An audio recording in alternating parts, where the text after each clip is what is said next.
आपण समाजात इकडे तिकडे पाहतो की असे अनेक अवलिया असतात की जे सामाजिक प्रश्न सोडवण्यासाठी तळमळीनं कार्य करतात आणि आपला वेळ आणि आपला पैसा अत्यंत समर्पण वृत्तीनं खर्च करतात.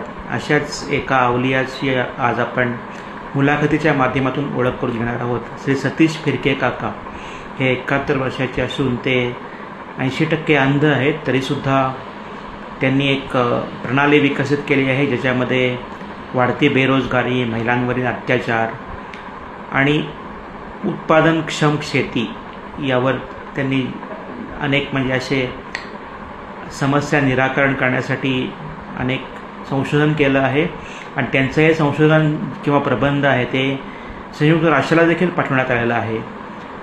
तर असं उपयुक्त संशोधन करणारे श्री सतीश फिरके यांची मुलाखत विनीता महाजन ज्यासुद्धा एक सामाजिक कार्यकर्ते आहेत त्या घेत आहेत. ती मुलाखत आपण पाहूया आणि या मुलाखतीच्या कॉमेंटमध्ये म्हणजे या व्हिडिओच्या कॉमेंटमध्ये मी त्याची माहिती पण अपलोड करतो आहे ज्याच्यामध्ये सामाजिक माध्यमांवर जे काही विपुल लिखाण त्यांनी केलं आहे याबद्दल तुम्हाला माहिती मिळेल जे तुम्ही फॉलो करू शकाल. हा व्हिडिओ इयरफोन लावून ऐकावा म्हणजे व्यवस्थित ऐकू येईल. तर अशी मुलाखत आपण पाहूया श्री सतीश फिरके यांची, त्यांच्या संशोधनाबद्दल, समाजोपयोगी संशोधनाबद्दलची मुलाखत. चला पाहूया. धन्यवाद. सतीश दादा, आज आपण बेरोजगार निर्मूलन, शेतकरी बंधूंसाठी उपाययोजना आणि महिला सन्मानविषयक कार्य याच्याबद्दल जे आपण संशोधन समाज टार्गेट आहे त्याच्याबद्दल 2 शब्द बोलणार आहोत आणि त्याच्यासाठी तुम्ही आम्हाला ही संधी बोलण्यासाठी संधी दिली त्याबद्दल धन्यवाद. आपले नाव, पूर्ण नाव, आपला परिचय थोडक्यात सांगा, आपले शिक्षण, नाव आणि या कार्याला कधी आपण सुरुवात तेव्हा आणि कशी केली. नमस्कार, मी सतीश फिरके, विदर्भातला राहणारा. आणि जेव्हा मी खेड्यामध्ये शिकत असताना तिथले दुष्काळ, तिथले ते गावातली लोक दुष्काळामुळे अन्नाचा कण नाही, पाण्याचा थेंब नाही, गाव सोडून निघून जायची. माझ्या वर्गातले लहान लहान मुले गाव सोडून जायचे. त्यांचे ते हाल अपेष्टा बघितल्यानंतर माझ्या मनात तेव्हाच विचार आला की जर एवढे कोट्यावधी लोक एवढ्या दुष्काळात आणि कष्टामध्ये जगत असताना आपण एकट्याचा विचार न करता यांच्यासाठी जर आपल्याला आयुष्यात काही करता आले तर ते आपले सर्वात मोठे लाईफ टाईम अचिव्हमेंट ठरेल. आणि त्या दृष्टीने मग मी तेव्हाच निर्णय घेतला की आपण आपला संपूर्ण वेळ याच कामासाठी द्यायचा. AI तंत्रज्ञानामुळे नक्कीच बेरोजगारी खूप वाढणार आहे. आपण त्याचे कल्याणकारी खूप फायदे पण आहेत. तर पण याच्यामुळे होणाऱ्या बेरोजगारीवर आपले संशोधन कसे मात करेल याबद्दल थोडक्यात सांगा. तसेच AIचे फायदे पण सांगा. आपण जेव्हा AI बद्दल बोलतो तेव्हा आर्टिफिशियल इंटेलिजन्स हा काही माझा टेक्निकल विषय नाही आहे, परंतु गरिबी निर्मूलनामध्ये, फायद्याच्या शेतीमध्ये, बेरोजगारी संपवण्यामध्ये, महिला सुरक्षा संरक्षणामध्ये आणि त्यांच्या विकासामध्ये आपल्याला AIचा नक्कीच क्रांतिकारी वापर करता येऊ शकेल. त्याच्यावरती बरेच संशोधन, एक्सपेरिमेंट्स होणे, त्याची तशा प्रकारची उपकरणे निर्माण करणे ही एक काळाची गरज निर्माण झालेली आहे. आणि AIमुळे मनुष्य आळशी होण्याकरता त्याचा उपयोग व्हायला नको आणि आपण AI किती प्रमाणात वापरायला हवं याचासुद्धा विचार करावा लागेल. कारण जगातल्या खूप मोठ्या विकसित देशांमध्ये सुद्धा आपल्याला असं आढळतं की आपल्या देशापेक्षा ते लोक डिजिटल बँकिंगमध्ये किंवा इतर डिजिटल ॲडमिनिस्ट्रेशनमध्ये खूप मागे आहेत. तरी ते विकासात पुढे आहेत आणि ते आनंदी आहेत आणि ते प्रगत आहेत. त्यामुळे आपण अगदी AIच्या रेसमध्ये धावलं पाहिजे असं मला काही फारसं वाटत नाही. आजकाल सरकार शेतीसाठी अनुदान, नंतर प्रगत तंत्रज्ञान आणि आधुनिक बियाणं, खतं असे अनेक योजना देते. तरी पण आपल्या शेतकरी बंधूंना बाजारात मातीमोल भाव मिळत आहे. कधी प्रतिकूलतेमुळे, कधी ओला दुष्काळ, कधी कोरडा दुष्काळ यामुळे शेतकरी हवालदिल झाले. तर कधी तर ते आत्महत्येसारखे उचलतात. त्यासाठी आपण काय उपाययोजना करणार आहात त्यासाठी आपण सांगू शकता का. हा, नक्कीच. कारण तो माझ्या आयुष्याचे ते मुख्य ध्येय तेच आहे की आपल्या देशामध्ये 100 कोटी शेतकरी आणि कष्टकरी आहेत. मी जेव्हा 50 वर्ष 60 वर्षापूर्वी जेव्हा मी 10 वर्षाचे असताना जेव्हा निर्णय घेतला होता ही शेती फायद्यात आणण्यासाठी, शेतकरी सुखी करण्यासाठी आपण जगायचं, तेव्हा पण शेती तोट्यात होती. आणि आता माझ्या 50-60 वर्षांच्या संघर्षानंतर पण लक्षात येते शेती अजून तशीच तोट्यामध्ये आहे. उत्पादन वाढतं पण उत्पन्न वाढत नाही.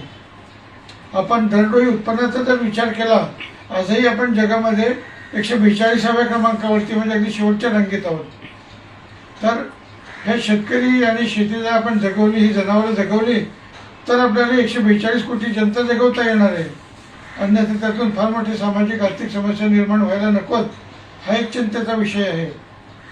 आणि शेती ही फायद्यात येऊ शकते.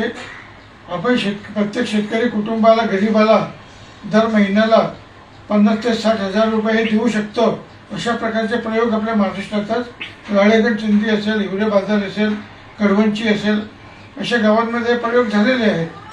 परंतु या प्रयोगातून देशाचे धोरण निर्मिती नाही झाली, राज्याची धोरण निर्मिती नाही झाली. त्यामुळे प्रत्यक्षामध्ये गोदामे असतील, रस्ते असतील किंवा इतर काही त्यांना आपण पैशांच्या मदतीचे वाटप करतो, कर्जमाफ्या वारंवार करतो, ह्याच्यामध्ये प्रत्यक्ष गरजेच्या 10 ते 20 पट पैसा देखील खर्च झालेला असेल.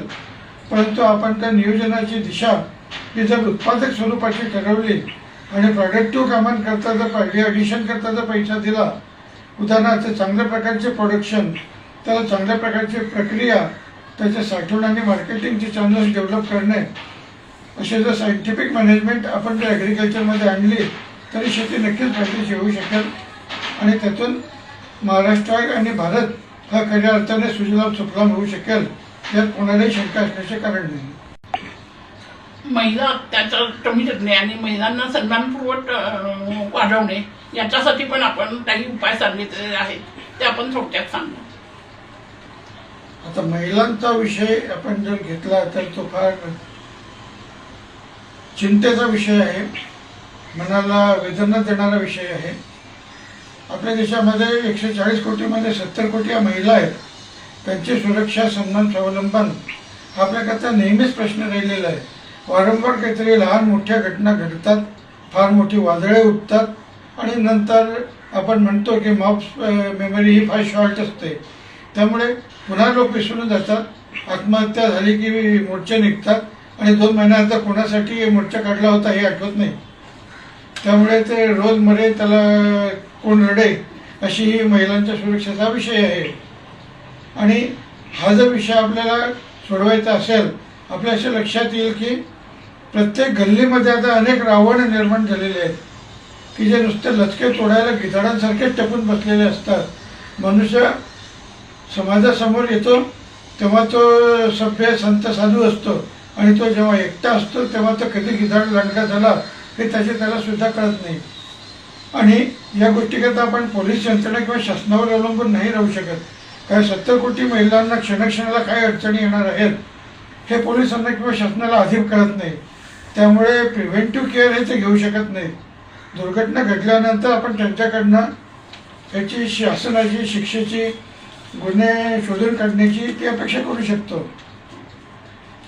परंतु ही काही योग्य स्ट्रॅटेजी नाही आहे. आपल्याला जर हवं आहे खरं तर ते आपल्याला प्रिव्हेन्शन ऑफ क्राईम हवं आहे. आणि ह्याच्याकरता केवळ एकमेव मार्ग आहे की एक गल्ली गावापासून, तालुका, जिल्ह्यापासून तर राजधानीपर्यंत 3 कोटी महिलांचे काय म्हणजे त्याला rapid action task force federation स्थापन करणे. यामध्ये पोलीस महिला येतील, मॅजिस्ट्रेट येतील, शिक्षिका येतील, प्राध्यापिका येतील. या सर्व जर हजारो महिलांचे असे फेडरेशन जर निर्माण झाले तर त्याचा खरा वचक हा गुंडांवरती आणि समाजकंटकांवरती बसेल. आणि लोक काहीही असे कृत्य करण्यापूर्वी 100 वेळा त्याचा विचार करतील की आपल्या पुढच्या तासाला काय दुर्दशा होणार आहे. आणि या भीतीमुळेच आपले 80% महिलांच्या विरुद्धचे गुन्हे हे टळू शकतील. आणि याला दुसरा कोणताही पर्याय आपल्याला अनेक दशकांपासून, अनेक शतकांपासून सापडलेला नाही आहे. हे होत आलेलं आहे. आणि जोपर्यंत महिला जागृत होत नाहीत, गल्ली गल्लीमध्ये, गावागावामध्ये त्यांची स्वतःची सुरक्षा मंडळं स्थापन होत नाहीत आणि त्यांचे आपण चांगल्या प्रकारचे प्रशिक्षण, त्यांना AI आधारित उपकरणे आणि त्यांचे rapid action committees, quick reaction committees स्थापन करत नाही, तोपर्यंत हा प्रश्न आपला सुटणार नाही. आणि त्यासाठी आपल्याला या विषयाकडे सकारात्मक दृष्टीने बघून आपल्याला अशा मल्टी लेअर फेडरेशन्स जागोजागी तयार करावे लागतील.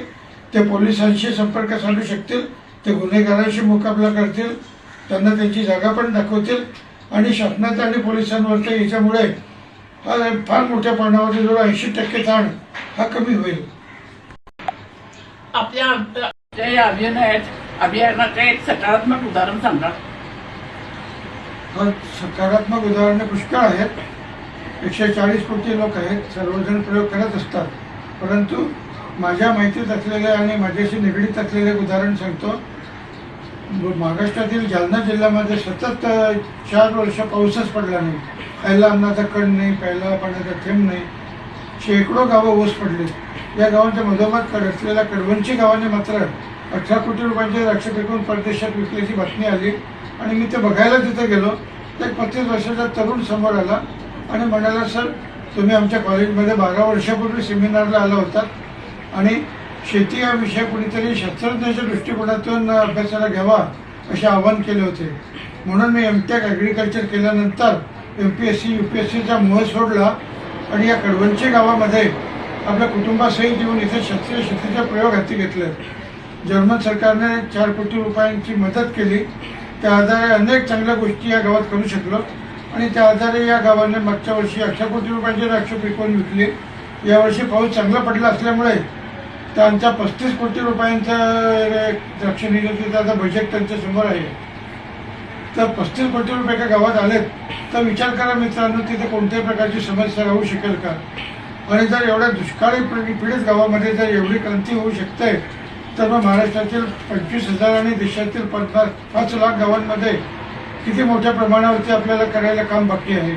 आणि हे काम केले तर खऱ्या अर्थाने भारत माता सुजलाम सुफलाम होऊ शकेल आणि भारतचा विश्वगुरू होऊ शकेल. आणि हे काम तुम्हाला आम्हाला 100 कोटी शेतकरी कष्टकऱ्यांना एकत्र येऊन शस्त्रशुद्ध पद्धतीने करणे हा यावरती एकमेव उपाय आहे. छान. आपण आपल्या कल्याणकारी संशोधनाबद्दल या पेजच्या फॉलोअरना अतिशय उपयुक्त माहिती दिली, त्याबद्दल धन्यवाद. आपल्या प्रकल्पाची माहिती वेळोवेळी प्रसिद्धी देऊ आणि जनजागृती संबंधात आम्ही तुम्हाला महत्त्वपूर्ण सहकार्य करू आणि तुमच्या या सर्व प्रकल्पाबद्दल अतिशय शुभेच्छा आणि अभिनंदन.